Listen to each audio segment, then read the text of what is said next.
20일 피에르는 마리아 드미트리 예번아의 부탁대로 꾸라긴을 모스크바에서 쫓아낸 것을 알리기 위해 그녀한테로 갔다.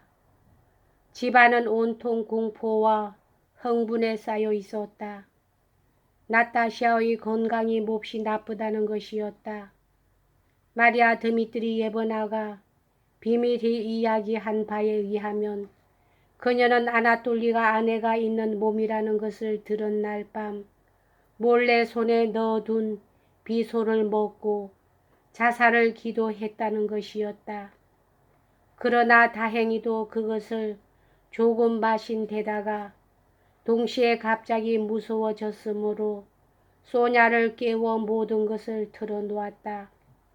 해독에 필요한 조처가 알맞게 취해져서 그녀는 이제 생명의 위험은 없어졌지만 몹시 쇠약해져서 시골로 데리고 돌아간다는 것은 생각도 할 수 없었으므로 백작 부인을 부르러 사람을 보냈다. 피에르는 넋이 나간 백작과 울어서 눈이 퉁퉁 부은 소냐를 보았으나 나타샤는 만나지 못했다. 이날 피에르는 클럽에서 식사를 했다. 여기저기서 로스토바를 유괴하려던 일에 관한 이야기들이 오가고 있었다. 그는 완강히 이 이야기를 부정하고 자기 처남이 로스토바에게 청혼했다가 거절당한 외엔 아무 일도 없었다고 모두들에게 설명했다. 피에르는 이 사건을 완전히 은폐하고 로스토바의 평판을 다시 회복시키는 것이 자기 의무처럼 느껴졌다. 그는 몹시 두려워하며 안드레이 공작의 귀국을 기다렸다. 그리고 그 소식을 얻으려고 날마다 노공작한테 찾아갔다. 니콜라이 안드레이치 공작은 브리엔너 양을 통해서 시중에 떠도는 풍문을 완전히 알았고 나타시아가 공작형의 마리아에게 보낸 파혼장도 읽었다. 그는 다른 때보다 쾌활한 태도를 보이면서 지금까지보다도 더 조바심하며 아들이 돌아오기를 기다리고 있었다. 아나톨리가 떠난 지 며칠 후에 피에르는 자기의 귀국을 알리는 한편 피에르의 방문을 바란다는 안드레이 공작으로부터의 편지를 받았다. 안드레이 공작은 모스크바에 도착하자마자 아버지로부터 나타시아가 누이에게 보낸 파혼장을 받았다. 이 편지는 브리엔너 양이 공작형의 마리아한테서 훔쳐내어 공작에게 내주었던 것이다. 그리고 나타시아 유괴 사건에 관한 과장된 이야기를 아버지로부터 들었다. 안드레이 공작이 도착한 것은 전날 저녁이었다. 피에르는 이튿날 아침 그를 찾아갔다. 친구가 나타시아와 거의 똑같은 상태에 빠져 있으리라고 생각하고 있던 피에르는 객실로 들어가려고 할 때 서재에서 새어나오는 안드레이 공작의 원기 있는 목소리를 듣고 깜짝 놀랐다. 그는 생기 있는 목소리로 빼째로 부르고의 어떤 업무 사건에 대해서 이야기하고 있는 중이었다.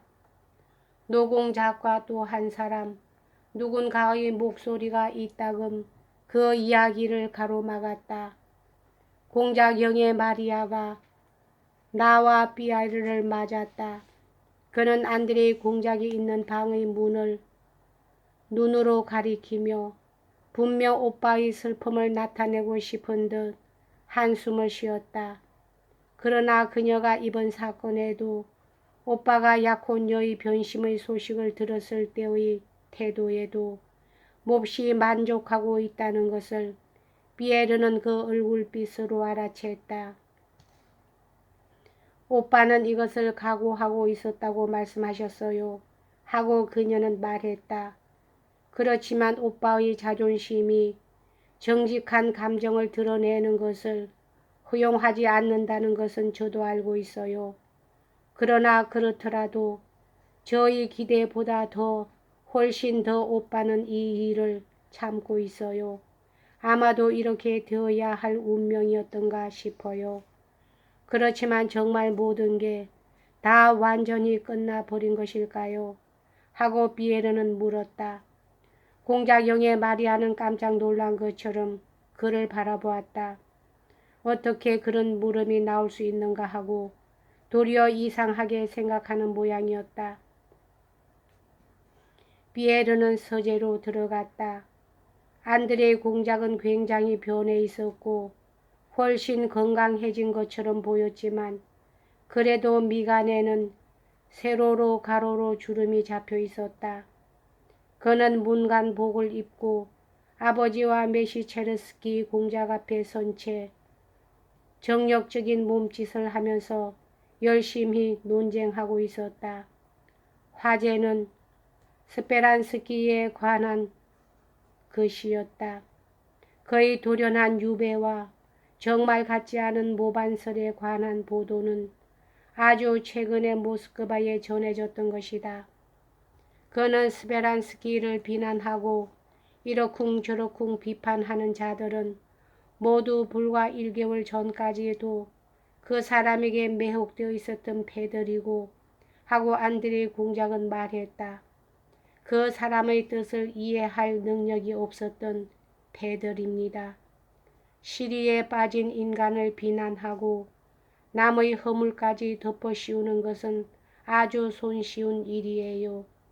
그러나 저는 감히 단언하겠습니다만 만약 지금의 처세에서 무엇인가 뛰어난 일이 이루어졌다고 한다면 그것은 그 사람에 의해서 오직 그 한 사람에 의해서 이루어진 것입니다. 그는 피에르를 보자 이야기를 거쳤다. 그 얼굴은 가벼운 경련을 일으켰으나 이내 또 고집스러운 표정을 띄었다. 그리고 후세 사람들은 그 사람을 존경하게 되리라고 생각합니다. 이렇게 덧붙이고 그는 곧 피에르에게로 얼굴을 돌렸다. 오, 자네 어떤가? 여전히 뚱뚱해져 가는군. 하고 그는 쾌활하게 말했으나 새로 잡힌 주름이 더욱 깊이 그 이마에 새겨졌다. 아, 나는 건강해. 피에르의 물음에 이렇게 대답하고 그는 빙그레 웃었다. 피에르는 이 웃음이 나는 건강하네. 그러나 그 건강도 지금은 누구에게도 필요가 없네. 라고 말하고 있는 것을 명확히 알 수 있었다. 폴란드 국경부터의 길이 굉장히 나쁘다는 것이며 스위스에서 피에르를 알고 있는 사람과 만난 일이며 이번에 아들의 교육을 위해서 외국에서 데리고 온 가정교사 데살에 대한 것을 피에르와 잠시 이야기한 뒤 안드레이 공작은 두 노인 사이에 계속되는 스페란스키론에 다시 열심히 끼어들었다. 만약 정말로 모반 사실이 있다면 나폴레옹에게 내통한 증거가 있다면 정정당당히 만천하에 공표해야 할 게 아닙니까? 하고 그는 열을 올리며 성급하게 말했다. 저는 개인적으로는 스페란스키를 좋아하지도 않고 또 전에도 좋아하지 않았습니다만 그러나 저는 정의를 사랑합니다. 피에르는 이제 겨우 너무나도 잘 알고 있는 친구의 성격, 못 견디게 괴로운 마음속의 상념을 지워버리기 위해서 자기와는 아무런 관련도 없는 문제를 흥분해서 논쟁하고 있는 내부의 욕구를 알아채게 되었다. 메시체르스키 공작이 떠나자 안드레이 공작은 피에르의 손을 잡고 자기 방으로 안내했다. 방에는 침대가 준비되어 있고 펼쳐진 트렁크와 괴짝들이 널려 있었다. 안드레이 공작은 그 중의 하나로 다가가서 손괴를 꺼냈다. 손괴 속에서 그는 종이에 싼 뭉치를 꺼냈다. 그는 이 같은 모든 동작을 말없이 지극히 재빨리 해치웠다. 이었고 그는 일어나서 기침을 했다. 그의 얼굴은 미간에 깊은 주름을 새기고 있었고 입술은 꼭 다물려 있었다. 자네를 괴롭히고 있다면 용서하게. 안드레이 공작이 나타샤에 대해 이야기하려 하는 것을 비에르는 곧 깨달았다. 그의 넓적한 얼굴은 유감과 동정의 빛을 나타냈다. 이 얼굴의 표정이 안드레이 공작을 화나게 했다. 그는 단호하고 높은 동시에 불쾌한 목소리로 말을 이었다. 나는 로스토프 백작 영향으로부터 거절의 통지를 받았네. 또 자네 처남이 그 사람에게 청혼을 했다노니 혹은 그와 비슷한 풍문이 내 귀에 들어왔는데 그것이 대체 정말인가? 사실이기도 하고 거짓이기도 합니다. 하고 비에르는 말하기 시작했으나 안드레이 공작이 그것을 가로막았다. 여기에 그 사람의 편지와 초상이 있으니까 말일세 하고 그는 말했다. 그리고 그는 탁자에서 뭉치를 들어 비에르에게 넘겨주었다. 이것을 백작 영예에게 건네주지 않겠나. 자네가 그녀를 만나게 될 때 말이야. 그 사람은 굉장히 건강이 좋지 않아요. 하고 비에르는 말했다. 그럼 아직 여기에 있나? 하고 안드레이 공작은 말했다. 꾸락인 공작은 하고 그는 재빨리 말했다. 그자는 오래전에 다른 데로 가버렸어요. 그리고 나탈리아는 하마터면 죽을 뻔했지요. 그 사람의 병은 나도 굉장히 유감스럽게 여기고 있어.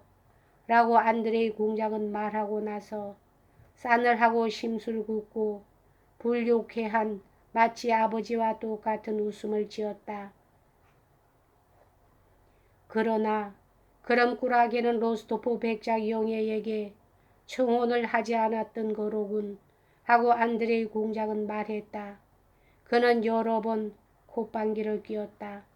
그 산에는 마누라가 있으니까 결혼할 수 없었던 겁니다.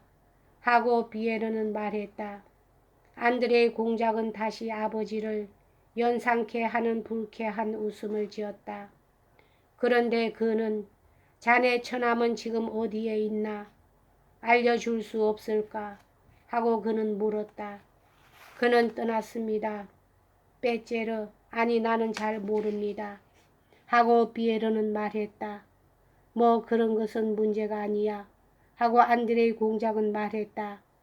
로스토프 백작 영예에게 이렇게 전해주게. 그 사람은 전혀 자유였었고 지금도 역시 그렇다고. 그리고 내가 그녀의 행복을 빌고 있다고. 비에르는 편지 뭉치를 들었다. 안드레이 공작은 또 말할 것은 없나 하고 생각하는 것인지 그렇지 않으면 비에르가 무슨 말을 하려는 것은 아닌가 하고 기대하는 것인지 눈을 가만히 고정시킨 채 그를 응시하고 있었다. 그런데 이보세요. 우리들이 베테르부르크에서 했던 그 토론을 기억하고 있습니까? 하고 비에르가 말했다. 기억하고 있습니까? 기억하고 있지. 하고 안드레이 공작은 얼른 대답했다. 타락한 여자는 용서해 줘야 한다고 내가 말한 것 말인가? 그러나 나는 자기가 용서할 수 있다고 말하지 않았어. 나는 할 수 없어. 그렇지만 이것과 그것은 비교할 수 없지 않습니까? 하고 비에르는 말했다. 안드레이 공작이 그 말을 가로챘다. 그는 날카로운 목소리로 외쳤다. 다시 한번 청혼하고 관대함을 보여주기라도 하란 말인가? 그렇지. 그건 대단히 훌륭한 일이야.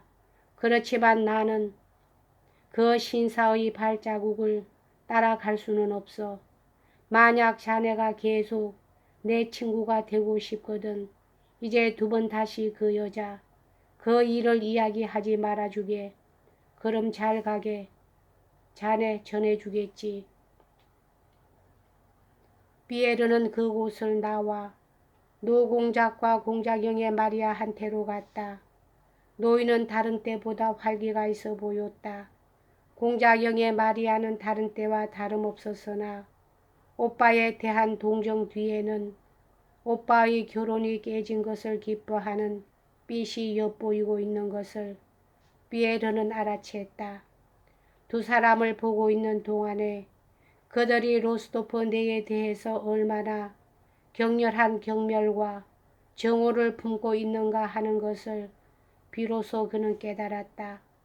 그리고 상대방이 누구이건 간에 하여간 안드레이 공작을 다른 사람으로 바꾸어 버린 여자의 이름을 그들 앞에서 덜먹여서는 안 된다는 것을 깨달았다. 식사 중의 화제는 이제 의심할 나위도 없이 눈앞에 바싹 닥친 정쟁 문제로 옮았다. 안드레이 공작은 한시도 입을 다물지 않고 줄곧 이야기를 계속하면서 때로는 아버지, 때로는 스위스인 가정교사인 대사를 상대로 토론했다. 그리고 다른 때보다도 활기가 있는 것처럼 보였으나 그 흥분의 정신적인 원인을 피에르는 잘 알고 있었다. 여기까지 하겠습니다.